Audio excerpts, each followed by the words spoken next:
চিত্রা কুকিংসের পক্ষ থেকে স্বাগত জানিয়ে আজকে আমি আবার একটি রান্না নিয়ে আপনাদের কাছে হাজির হয়েছি। আপনাদের আজকে আমি রান্না করে দেখাবো পটল কষা।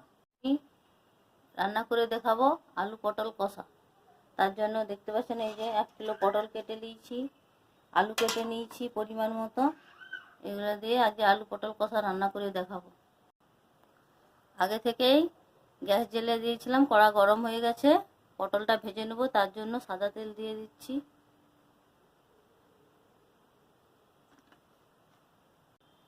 তেল গরম হয়ে গেছে, পটলগুলো দিয়ে দেবো কেটে রাখা।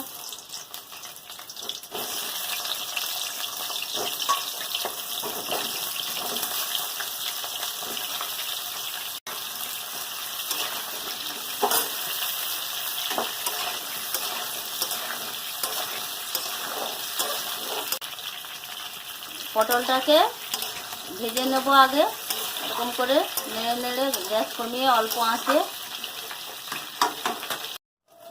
দেখতে পাচ্ছেন আমার পটলগুলো ভাজা হয়ে গেছে। এবার লবণ দেবো, লবণ দিয়ে কিছুক্ষণ নেড়ে দিয়েছি যাতে পটলের মধ্যে লবণটা ঢুকে। এবার নামিয়ে নেবো। দেখতে পাচ্ছেন পুরোটা লাল লাল করে ভেজে নিয়েছি। পটল তুলে নিয়েছি, যে তেলটা রয়ে গেছে ওই তেলের মধ্যে আলুগুলো ভেজে নেব।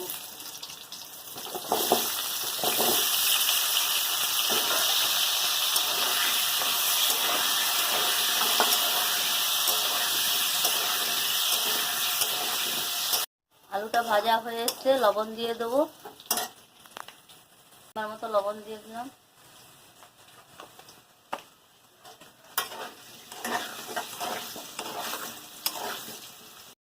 আলুটা ভাজা হয়ে গেছে, নামিয়ে নেব।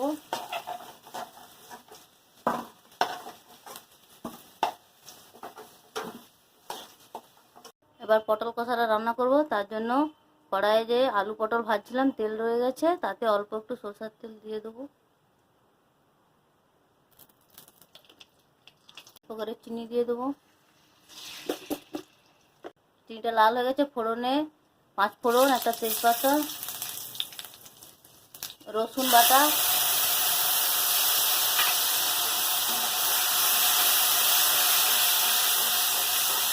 রসুনটা লাল হয়ে গেছে। এবার পেঁয়াজ দিয়ে দেবো কেটে রাখা পরিমাণ মতো।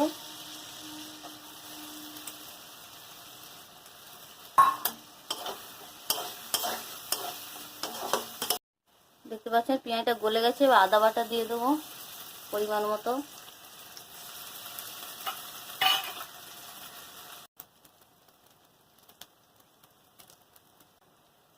পরিমাণ মতো লঙ্কা গুঁড়ো, পরিমাণ মতো হলুদ গুঁড়ো, একটা টমেটো, বেটে রাখা মশলার জল। এরকম ভালো করে মশলাটাকে কষিয়ে নেব। মশলাটা ভালো করে কষানো হয়ে গেছে। দেখতে পাচ্ছেন মশলা থেকে কিরকম তেল ছাড়ছে। এবার ভেজে রাখা আলুগুলো দিয়ে দেবো।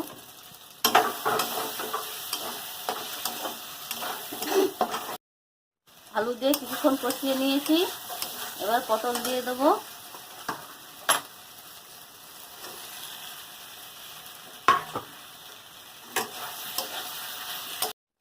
গুঁড়া গরম মশলা অল্প করে দিয়ে দেবো।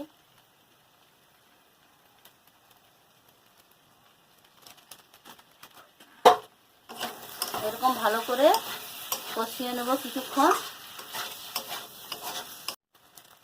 কষা হয়ে গেছে দেখতে পাচ্ছেন। এবার পরিমাণ মতো জল দিয়ে দেবো। আমার আলু পটল প্রায় সেদ্ধ হয়ে গেছে, অল্প করে জল দিয়ে দেবো।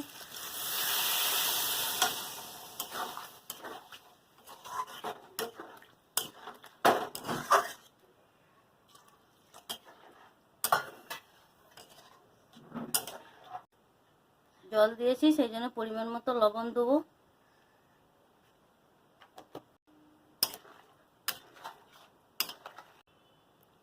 চাপা দিয়ে দেবো রান্নাটা হওয়ার জন্য।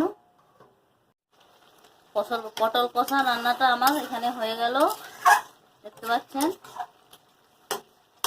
এবার নামিয়ে নেব। পটল কষা রান্নাটা আমি এখানেই শেষ করলাম। আপনাদের যদি ভালো লেগে থাকে লাইক, কমেন্ট, সাবস্ক্রাইব করবেন। আরও নিত্য নতুন রেসিপি নিয়ে আপনাদের কাছে হাজির হব।